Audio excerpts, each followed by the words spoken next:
पिछले दिन हम लोग पिछले क्लास में हम लोगों ने सिंपल हार्मोनिक मोशन का इक्वेशन डिराइव किया था। आज उसी इक्वेशन को हम समझेंगे कि आखिर जो एक्सप्रेशन आया था हमारा x equal to A sine omega T plus phi, इसी एक्सप्रेशन को हम समझेंगे कि जो तीन टर्म हमको दिख रहा है, ए दिख रहा, ओमेगा दिख रहा और फाई दिख रहा, ये दरअसल में क्या है। तो देखिए, कोई पार्टिकल जो है ये हमारा सिंपल हार्मोनिक मोशन करता है ना। कोई पार्टिकल जो है ये हमारा सिंपल हार्मोनिक मोशन करता है। मान लीजिए कि कोई पार्टिकल जो है इसी लीनियर पाथ पर सिंपल हार्मोनिक मोशन करता है। ये O है, ये A है और ये B है। इस O के बारे में आपने कहा था कि सर ये मीन पोजीशन है। इस O के बारे में आपने कहा था कि ये मीन पोजीशन है। मीन पोजीशन का ही नाम हमने दिया था इक्विलिब्रियम पोजीशन। मीन पोजीशन का ही नाम हमने दिया था इक्विलिब्रियम पोजीशन। मीन पोजीशन तो समझ रहे हैं, इक्विलिब्रियम पोजीशन कैसे है सो देखिए। तो आपने कहा था सर कि फोर्स जो होगा वह डायरेक्टली प्रोपोर्शनल होगा x के, और x जो है पार्टिकल का डिस्प्लेसमेंट है कहां से, तो मीन पोजीशन से। तो at the mean position x equal to कितना होगा, 0। कहां, at the mean position. Mean position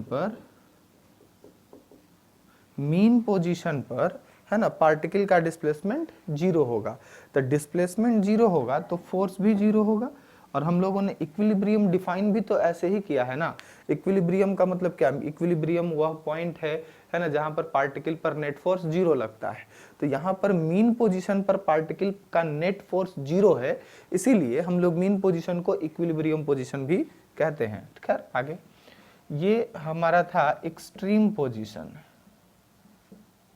ये हमारा था extreme position. Similarly point B भी जो था यह भी हमारा क्या था, एक्सट्रीम पोजीशन। मान लेते हैं कि पार्टिकल अपने मोशन के दरमियान यहाँ के किसी पॉइंट पर है और पार्टिकल का यहाँ से यहाँ तक का जो डिस्प्लेसमेंट है वो है x और इस पर लगने वाला फोर्स है F, है ना। तो हमने कहा था कि अगर पार्टिकल जो है वो सिंपल हार्मोनिक मोशन करेगा तो पार्टिकल के मोशन का इक्वेशन होगा x equal to A sine omega T plus phi. ये पार्टिकल के मोशन का इक्वेशन होगा, है ना। ये कल हम लोगों ने पिछले क्लास में कह लीजिए हम लोगों ने इसको डिराइव किया था। अब देखते हैं इसमें से कि पार्टिकल का एम्पलीट्यूड क्या होगा। पहले टर्म डिफाइन कर लेते हैं, डिफाइन करने के बाद फिर हम जो है उसको समझेंगे कि कैसे मैथमेटिकल एक्सप्रेशन उसको बताता है। तो सबसे पहले हम डिफाइन करते हैं एम्पलीट्यूड। सबसे पहले हम डिफाइन करते हैं एम्पलीट्यूड। तो एम्पलीट्यूड क्या है, तो amplitude it is a maximum displacement, it is a maximum displacement covered by a particle, covered by a particle during simple harmonic motion। Simple harmonic motion के दौरान पार्टिकल जो मैक्सिमम डिस्प्लेसमेंट कवर करता है ना, उसी को हम कहेंगे एम्पलीट्यूड। जैसे हमारा एक जो एक्सप्रेशन है, ये एक्सप्रेशन में x equal to A sine omega T, तो x क्या बता रहा है, x बता रहा है displacement of the particle. x क्या बता रहा है, x बता रहा है डिस्प्लेसमेंट ऑफ द पार्टिकल। अब यहाँ देखिए कि अगर आप x का मैक्सिमम वैल्यू निकालिएगा तो x का मैक्सिमम वैल्यू क्या होगा, तो फॉर हम लिखते हैं x मैक्स। x के मैक्सिमम होने के लिए sine omega T plus phi को क्या होना पड़ेगा, मस्ट बी मैक्सिमम, है ना।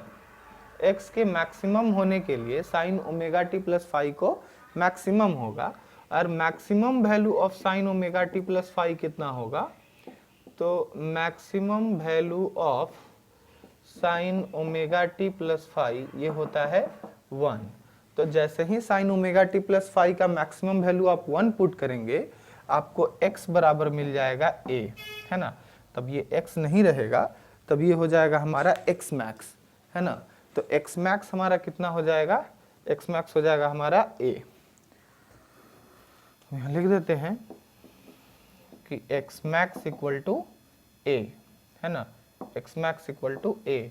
तो एम्पलीट्यूड को इसीलिए हमने डिफाइन किया कि यह जो है पार्टिकल का मैक्सिमम डिस्प्लेसमेंट है, ठीक है। अब चलते हैं आगे, हम अगर डिफाइन करेंगे इसका वन ऑसिलेशन, कि वन ऑसिलेशन क्या है। वन ऑसिलेशन, मैक्सिमम डिस्प्लेसमेंट को हमने कहा क्या, एम्पलीट्यूड। तो देखो ना, अगर फिगर में आप एम्पलीट्यूड दिखेंगे तो पार्टिकल अपने ऑसिलेशन के दरमियान यह OB दूरी जो है मैक्सिमम डिस्प्लेसमेंट करता है, या ये OA दूरी भी मैक्सिमम डिस्प्लेसमेंट करता है। तो आप इसी को लिख सकते हैं कि एम्पलीट्यूड A बराबर कितना है, OA बराबर कितना है, OB है ना। अब हम डिफाइन करते हैं कि वन ऑसिलेशन किसको कहेंगे। तो वन ऑसिलेशन मीन्स कोई पार्टिकल O से शुरू किया, B तक गया, B से फिर O पर आया, वहां से फिर A पर गया, और A से वापस रिटर्न होकर के O तक गया। तो इस पूरे मोशन को हम कहेंगे वन ऑसिलेशन। दैट मीन्स कि वन ऑसिलेशन को हम डिफाइन कैसे करेंगे, a particle starts from O, then go to B, from B comes back to O, then go to A, and again from A to O. Then this complete motion of the particle is called one oscillation. तो हम लिखेंगे one oscillation of a particle is defined as when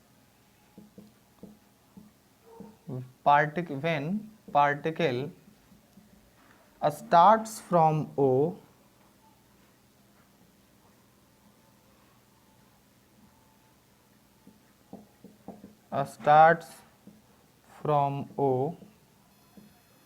goes to B, then come back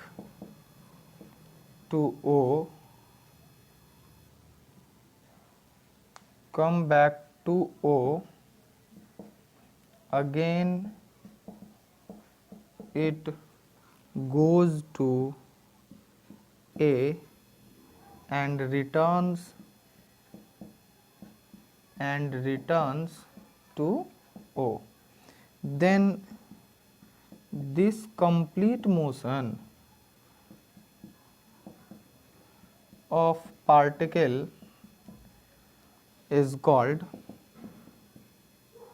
one oscillation,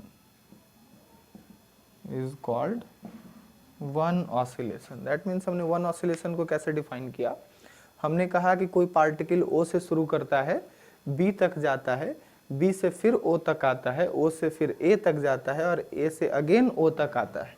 तो इस पूरे motion को हम क्या कहेंगे, वन ऑसिलेशन। इसीलिए लिखा one oscillation of a particle is defined as when particle starts from O, goes to B, then comes back to O, again it goes to A and returns to O, then this complete motion of particle, okay, then this complete motion of particle is called one oscillation.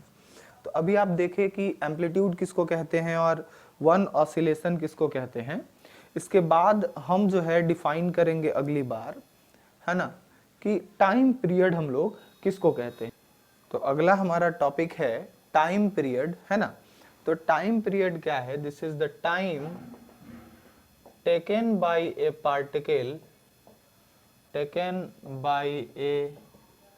Particle to complete one oscillation is called time period, है ना। जितने समय में particle एक oscillation पूरा करता है उसी को हम क्या कहते हैं, टाइम पीरियड कहते हैं, है ना। जितने समय में पार्टिकल एक ऑसिलेशन पूरा करता है उसी को हम क्या कहते हैं, टाइम पीरियड, है ना। अब अगला हम निकालते हैं फ्रीक्वेंसी, फ्रीक्वेंसी हम लोग किसको कहते हैं? Then this is the number of oscillation, number of oscillation per second is called frequency. Number of oscillation per second को हम फ्रीक्वेंसी कहते हैं। मान लेते हैं कि if a particle executing simple harmonic motion with time period t, मान लेते हैं कोई पार्टिकल जो है सिंपल हार्मोनिक मोशन करता है जिसका टाइम पीरियड है t, that means it oscillates one time in t second, है ना। अगर किसी पार्टिकल का टाइम पीरियड t है, उसका मतलब क्या है कि पार्टिकल एक t सेकेंड में कितनी बार ऑसिलेट करता है? एक बार। तो हम लिखेंगे चूंकि इन t second particle oscillates one time, है ना। कहता है t सेकेंड में पार्टिकल कितनी बार ऑसिलेट करता है? एक बार। इसीलिए इन 1 second particle oscillates 1/t time. तो अब देखिए 1 सेकेंड में पार्टिकल कितनी बार ऑसिलेट करेगा? 1/t बार। और आप क्या कह रहे हैं? Number of oscillation per second को फ्रीक्वेंसी, है ना। तो 1 सेकेंड में जितनी बार ऑसिलेट करेगा आप उसको फ्रीक्वेंसी कहेंगे।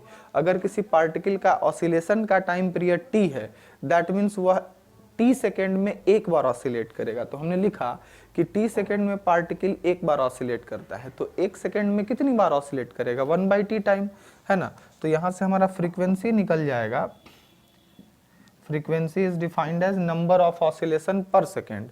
तो पर सेकेंड में ऑसिलेशन कितनी बार है? 1/t।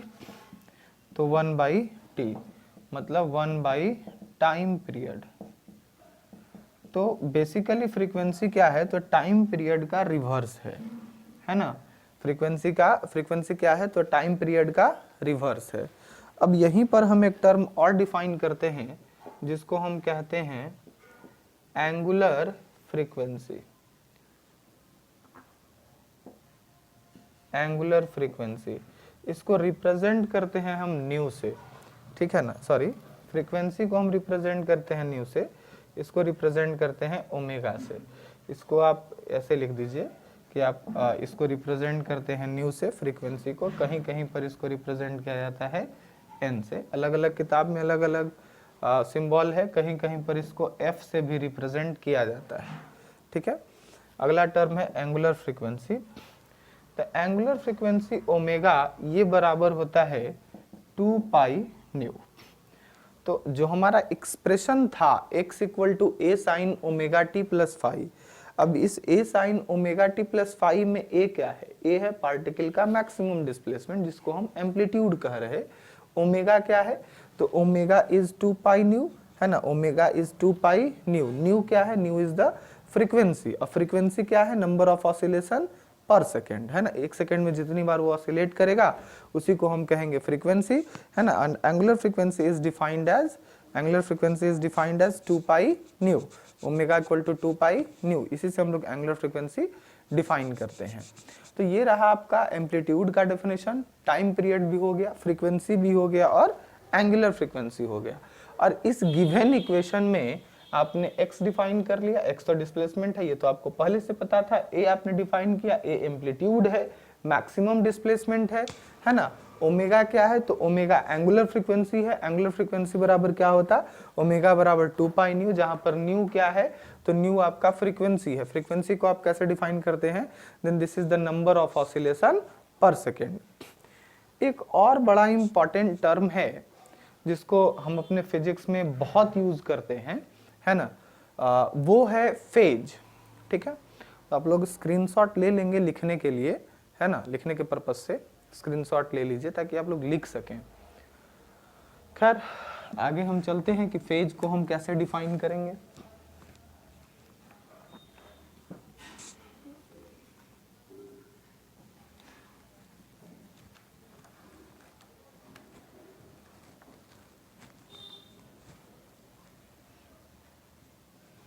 तो हमारा अगला डेफिनेशन है फेज का। देखो फेज कहता है कि फेज वह मैथमेटिकल एक्सप्रेशन है जो एग्जैक्टली बताता है कि किसी समय पर पार्टिकल कहाँ था, है ना। तो फेज क्या है? फेज एक मैथमेटिकल एक्सप्रेशन है ना। फेज मैथमेटिकल एक्सप्रेशन है जो यह बताता है कि किसी पार्टिकुलर समय पर पार्टिकल कहाँ था, है ना। तो हम लिखते हैं it is a mathematical expression, है ना। यह मैथमेटिकल एक्सप्रेशन है which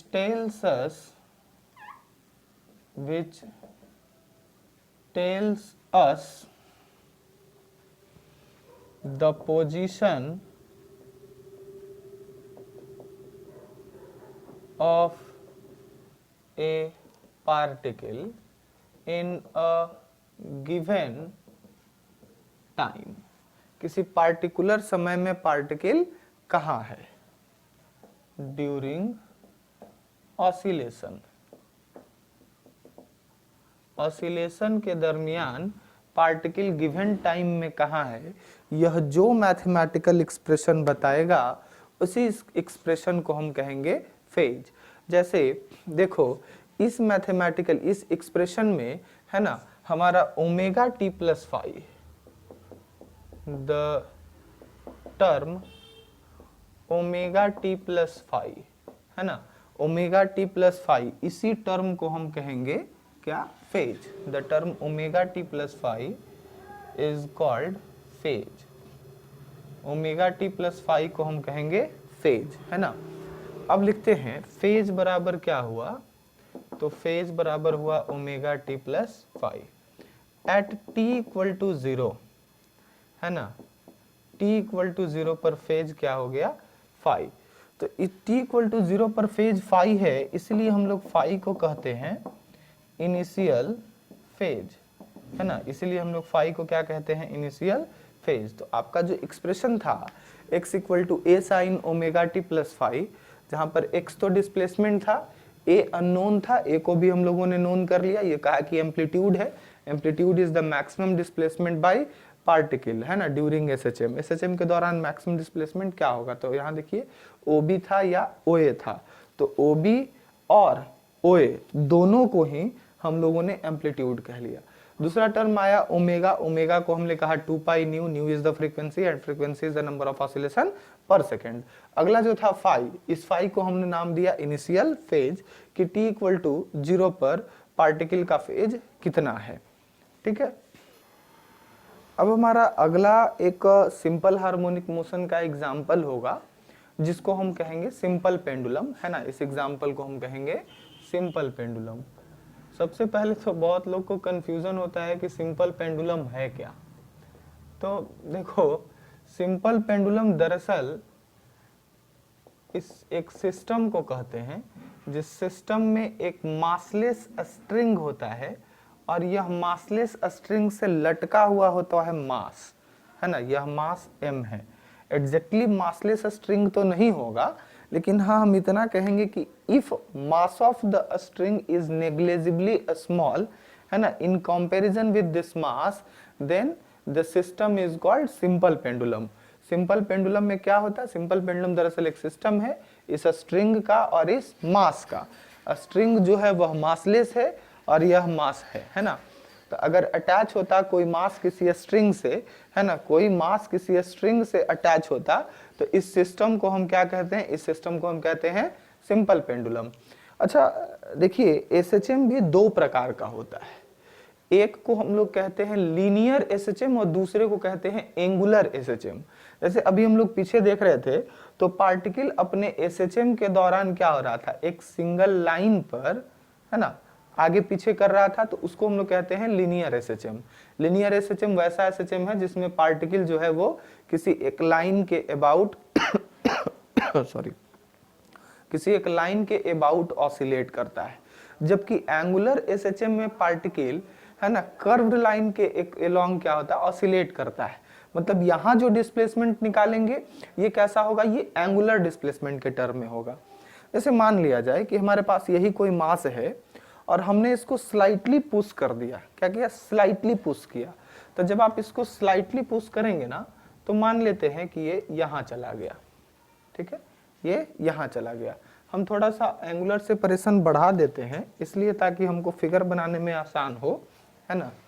लेकिन समझिएगा यह एंगल बहुत ज़्यादा बड़ा नहीं होना चाहिए, है ना। एंगल का भी एक पार्टिकुलर वैल्यू होता है जो भी बताएंगे। मान लिया जाए कि हमने इसको एक डिस्प्लेसमेंट दिया, ये और ऊपर रहेगा, यहाँ पर पार्टिकल ने यह वाला पाथ जो है फॉलो किया, पार्टिकल ने यह वाला पाथ जो है फॉलो किया। तो अब देखते हैं हम कि ये मान लीजिए कि एंगुलर डिस्प्लेसमेंट हुआ थीटा, यह एंगुलर डिस्प्लेसमेंट हुआ थीटा। ये m मास का पार्टिकल है तो इस पर एगो फोर्स इधर की ओर लग रहा है mg, जबकि mg का दो कंपोनेंट होगा, एक तो along this, if this angle is theta, this angle is also theta, if mg is this angle is mg cos theta, and ये अगर ये है इधर, है ना, तो ये बनाएगा 90 minus theta and component becomes mg sin theta, है ना। स्ट्रिंग है तो स्ट्रिंग इस पर फोर्स लगाएगा अपने लेंथ की ओर और वो होगा t। देखिए t और mg cos थीटा एक दूसरे को बैलेंस कर दे रहे, तो अब इस बॉब पर जो फोर्स लगेगा वो कितना लगेगा? तो वो लगेगा mg sin थीटा। हम लिखते हैं net force on the bob. तो net force on the bob, bob इस मास को कह रहे हैं, बॉब और स्ट्रिंग ये इसी सिस्टम को मिला करके पेंडुलम बना है, बॉब और स्ट्रिंग इसी सिस्टम को मिला करके पेंडुलम बना है। तो हम निकालते हैं कि mass net force on the bob कितना है। तो देखो net force on the bob, ये तो t और mg sin mg cos theta तो कैंसिल हो जा रहा, तो बॉब पर केबल फोर्स किधर है? तो इधर है, हम इसको लिख देते हैं mg sin थीटा, ठीक है। अब this force equal to mass into acceleration, तो अब लिखते हैं mg sin थीटा बराबर मास इनटू एक्सेलरेशन, और एक्सेलरेशन a बराबर आपने पढ़ा है d2x बाई dt स्क्वायर। तो लिखते हैं mg sin theta equal to m into d2x by dt square. m से m कट जाएगा, इसको इधर ले आते हैं, इसको इधर ले आते हैं तो e हो जाएगा d2x बाई dt स्क्वायर बराबर g sin थीटा, है ना। d2x बाई dt स्क्वायर बराबर g sin थीटा। अब चलिए d2x को हम क्या लिखते हैं? d2x by dt square minus g sin theta बराबर 0। अब x क्या है? तो यहाँ पर x जो है ना, ये इस आर्क का लंबाई है ना। x क्या है? यहाँ लिख देते हैं कि जो x है हमारा, x जो है ये x क्या है? This is the arc length, है ना, ये आर्क लेंथ है। x बराबर क्या लेंगे? मान लेते हैं ये रस्सी है, इसकी लंबाई l है, ये रस्सी का लंबाई जो है वो l है, और ये है थीटा। तो आर्क लेंथ बराबर कितना होता है? l इंटू थीटा होता है। आर्क लेंथ बराबर क्या होता है? तो आर्क लेंथ बराबर होता है l इंटू थीटा। अब हम यही वैल्यू को पुट करते हैं अपने इक्वेशन 1 में, लिखते हैं put the value of x in equation 1। Equation 1 में पुट करिए, है ना। तो सबसे पहले इसको लिखेंगे d2x, है ना, तो x के जगह हमको क्या पुट करना है? l into theta. तो d2l into theta by dt square, और माइनस है ना, माइनस है g sin थीटा बराबर 0। यहाँ देखिए l क्या है? l is the length of a string जो कि कांस्टेंट है ना। l is the length of a string जो कि कांस्टेंट है, तो डिफरेंशिएशन के बाहर चला जाएगा, हो जाएगा l d2 theta by dt square minus g sin theta बराबर 0। अब l दोनों साइड डिवाइड कर दीजिएगा, तो ये हो जाएगा D two theta by D T square minus G by L sine theta बराबर 0। इस एक्सप्रेशन में देखिए अगर हम पुट करें, अगर हम इसमें पुट करते हैं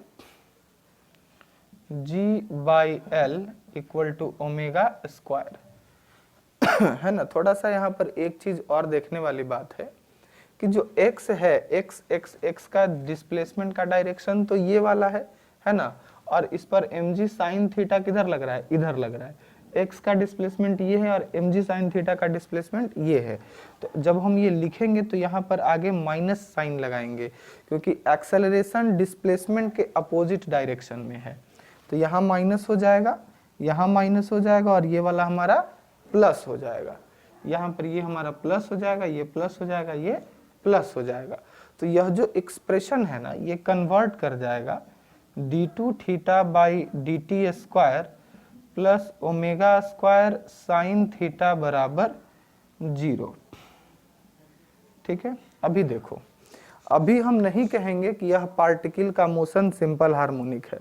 अभी हम नहीं कहेंगे कि यह पार्टिकल का या सिंपल पेंडुलम का मोशन कैसा है, सिंपल हार्मोनिक है। इसलिए नहीं कहेंगे क्योंकि जो डिस्प्लेसमेंट है ना, जो डिस्प्लेसमेंट है थीटा, यह देखिए फोर्स को अगर देखिएगा यहाँ भी देखिए कि फोर्स जो है यह डिस्प्लेसमेंट थीटा के डायरेक्टली प्रोपोर्शनल नहीं है बल्कि यह साइन थीटा के डायरेक्टली प्रोपोर्शनल है। इसीलिए एक्सप्रेशन हमारा ऐसा आया है ना। देखिए फोर्स जो है वो किसके डायरेक्टली प्रोपोर्शनल है, तो साइन थीटा के डायरेक्टली प्रोपोर्शनल है, थीटा के डायरेक्टली प्रोपोर्शनल नहीं है।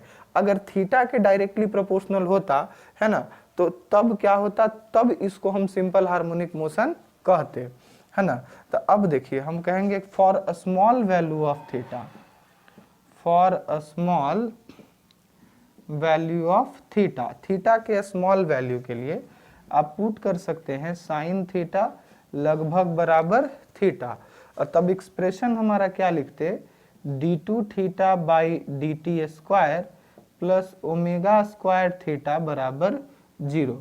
तो हम क्या कह रहे थे कि थीटा जो है फॉर स्मॉल वैल्यू है ना, थीटा अगर स्मॉल वैल्यू होगा तो आप साइन थीटा को थीटा के बराबर लिख सकते हैं, और तब एक्सेलरेशन या फोर्स क्या होता, थीटा के डायरेक्टली प्रोपोर्शनल होता। जबकि अभी जब थीटा का वैल्यू बड़ा है तो फोर्स किसके डायरेक्टली प्रोपोर्शनल है, साइन थीटा के डायरेक्टली प्रोपोर्शनल है ना। लेकिन हमको क्या चाहिए था सिंपल हार्मोनिक मोशन के लिए, तो सिंपल हार्मोनिक मोशन के लिए हमको चाहिए था कि फोर्स जो है वह डिस्प्लेसमेंट के प्रोपोर्शनल हो, मतलब थीटा के प्रोपोर्शनल हो। शुरुआत में किसके प्रोपोर्शनल था, साइन थीटा के प्रोपोर्शनल था।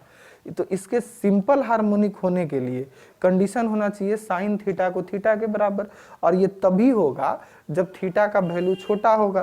तो देखिए एक्सप्रेशन भी हमारा differential equation for simple harmonic motion के जैसा आ रहा है। अब बात रहेगा कि sir small value of theta का मतलब कितना, मतलब थीटा कितना स्मॉल होगा तो हम इसके मोशन को सिंपल हार्मोनिक कहेंगे। तो देखो थीटा का जो वैल्यू होगा ना वो 4 डिग्री के आसपास होगा, है ना। 4 डिग्री से जैसे जैसे आप बढ़ाते चले जाइएगा ना इसका हार्मोनिसिटी खोते जाएगा, हार्मोनिसिटी खोते जाएगा। क्यों खोते जाएगा, क्योंकि 4 डिग्री से ज्यादा बढ़ाइएगा तब साइन थीटा थीटा के इक्वल नहीं रहेगा, है ना। जब साइन थीटा थीटा के इक्वल नहीं रहेगा तो यह एक्सप्रेशन को हम इस फॉर्म में नहीं लिख सकते हैं, नहीं लिख सकते हैं तो यह डिफरेंशियल इक्वेशन कभी भी सिंपल हार्मोनिक मोशन के इक्वेशन को नहीं बताएगा। बताएगा तभी जब साइन थीटा बराबर होगा किसके, थीटा के। साइन थीटा बराबर होगा किसके, थीटा के, तभी यह क्या बताएगा, तभी यह सिंपल हार्मोनिक मोशन के इक्वेशन को सेटिस्फाई करेगा। अब जैसे ये इक्वेशन 1 आया तो अगर हम इस इक्वेशन 1 को कंपेयर करते हैं, comparing equation 1 with the differential equation of simple harmonic motion, क्या था वो था d2x by D T square plus omega square x बराबर 0। तो आप x बराबर लिखते थे, a के जगह पर हम लिख देते हैं x max sine omega T अब प्लस 5, आप यही लिखते थे, है ना। तो अब देखिए x के जगह पर क्या है, अगर कंपेयर करिएगा तो x के जगह पर है थीटा, तो सॉल्यूशन हो जाएगा देन सॉल्यूशन ऑफ इक्वेशन 1। तब इक्वेशन 1 का जो सॉल्यूशन होगा वो होगा, थीटा है ना x के जगह पर, तो हम इसमें भी थीटा पुट करेंगे। थीटा बराबर theta max sine omega T plus five. अगर हम पुट करें थीटा मैक्स बराबर थीटा नॉट, तो हम लिखेंगे थीटा बराबर theta naught sign omega T plus five. यहाँ भी सारा टर्म वही रहेगा, जैसे थीटा को यहाँ आप कहेंगे वहाँ पर डिस्प्लेसमेंट था क्योंकि वह लीनियर एसएचएम था, यहाँ एंगुलर एसएचएम है, तो थीटा को हम कहेंगे दिस इज एंगुलर डिस्प्लेसमेंट। फिर से थीटा नॉट क्या होगा, this is maximum angular displacement. इसी को आप कह सकते हैं एंगुलर एम्पलीट्यूड, इसी को आप कह सकते हैं एंगुलर एम्पलीट्यूड। ओमेगा आपका रहेगा एंगुलर फ्रीक्वेंसी, है ना, और फाई फिर से हमारा रहेगा इनिशियल फेज। देन ये था सिंपल हार्मोनिक मोशन का application in case of simple pendulum. आगे भी हम लोग और करेंगे, फिलहाल अगले क्लास में हम लोग डैम्प्ड हार्मोनिक मोशन का बात करेंगे। ये रहा आपका सिंपल हार्मोनिक मोशन का एक्सप्रेशन।